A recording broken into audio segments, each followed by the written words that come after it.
I've got you in my sights. Hello again, I am Blunty, sweating my nuts off in this Soldier 76 jacket this morning, but for a good cause. So, some of you know I put a Soldier 76 cosplay together for PAX Australia late last year, and it was pretty fun. First time I did a proper cosplay in many, many years, and I had a blast doing it. Had lots of photos taken. People seemed to like the costume and stuff. One of the issues I had was I couldn't take my rifle. I do have the big full-size rifle for it, but I couldn't take it. Number one, because it was very difficult to transport down to Melbourne, because I live in Sydney. Number two, I wouldn't have been able to take it on the show floor anyway, because the big, heavy weapons like that are banned from the show floor for what should be obvious public health and safety reasons. You wouldn't want to accidentally belt someone around the ear with one when you're standing around in a crowd and stuff like that, so understandable. And so I did have a sidearm, but it was a little plastic sort of black gun thing that I had in my leg holster, just for the sake of having something in there. But it turns out that one of my viewers, as a hobby, modifies Nerf guns, and he just sent me this, which is a modified Nerf Falcon Fire, which is in fact one of the cheapest Nerf guns you can buy. It's like $8 on Amazon or something right now. And he modified it and painted it up and everything, because these normally have a big sort of, I'll show you a picture, big extended barrel on them and thing under here, which I don't know.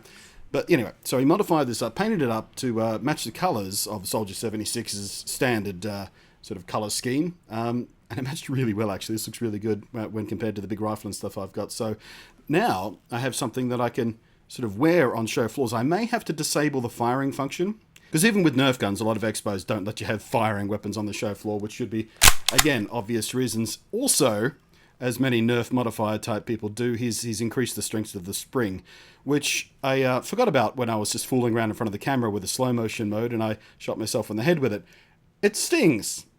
I mean, it's not going to leave a welt, but it stings way more than I was expecting it to.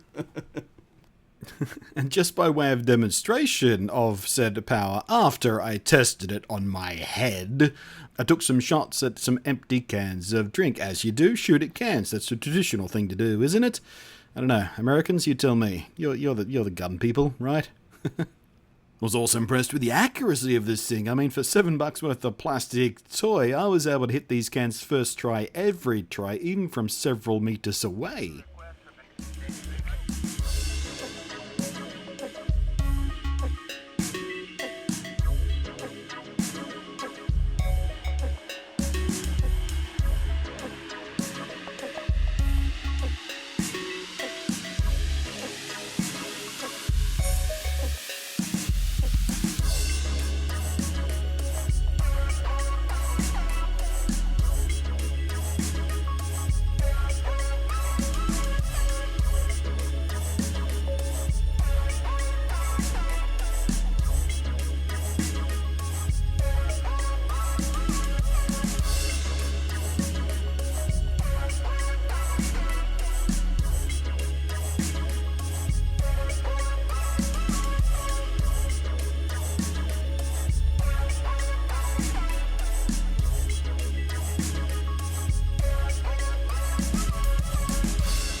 I just wanted to show this off because it's really quite impressive. I mean, it's not movie prop sort of quality and stuff like that. It's just a modified plastic gun. But as far as a cosplay prop goes, that will, let me carry it on the show floor, will let me do some photos with a weapon in hand, even though it's not canon, because Soldier 76 never takes his actual sidearm out. It's just part of the costume, really. It sits on his in his leg holster and never comes out. You don't even see the handle. So it kind of gives you free reign with cosplay options. And I really, really quite like that. I'm a little bit worried that I'm so enamored with it, as a matter of fact, that I might pick up modifying Nerf guns as another hobby. Because, I do love modding. I mean, look at the computer back there. I do love modding stuff and fiddling and customizing and stuff like that. So, thank you very much. I'm not going to name who it is, because he does it as a hobby. And I don't know whether he wants to be inundated with requests for custom orders and stuff like that, because he might have a day job that takes up a lot of his time. But he appreciated the Soldier 76 costume and wanted to do this for me and sent it to me. And I thank him very, very much for it. If you are want to put yourself out there, by the way, person who made this for me, feel free to pop a comment in the down below area. if you're interested in having lots of people request for custom orders for their various costumes and stuff, because yeah, quite like it.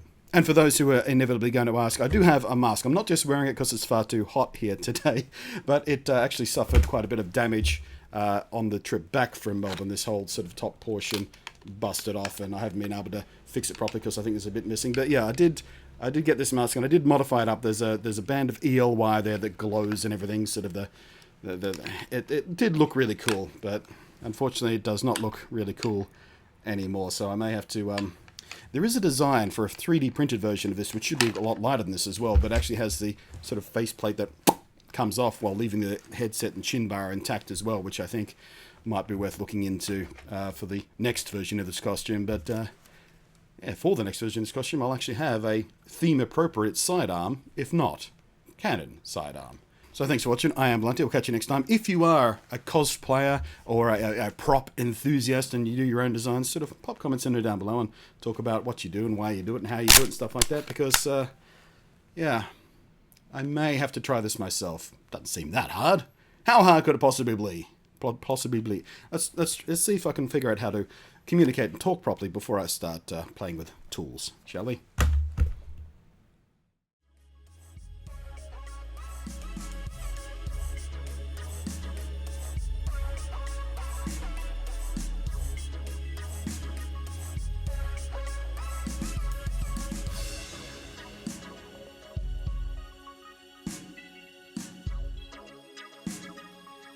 Young punks, get off my lawn.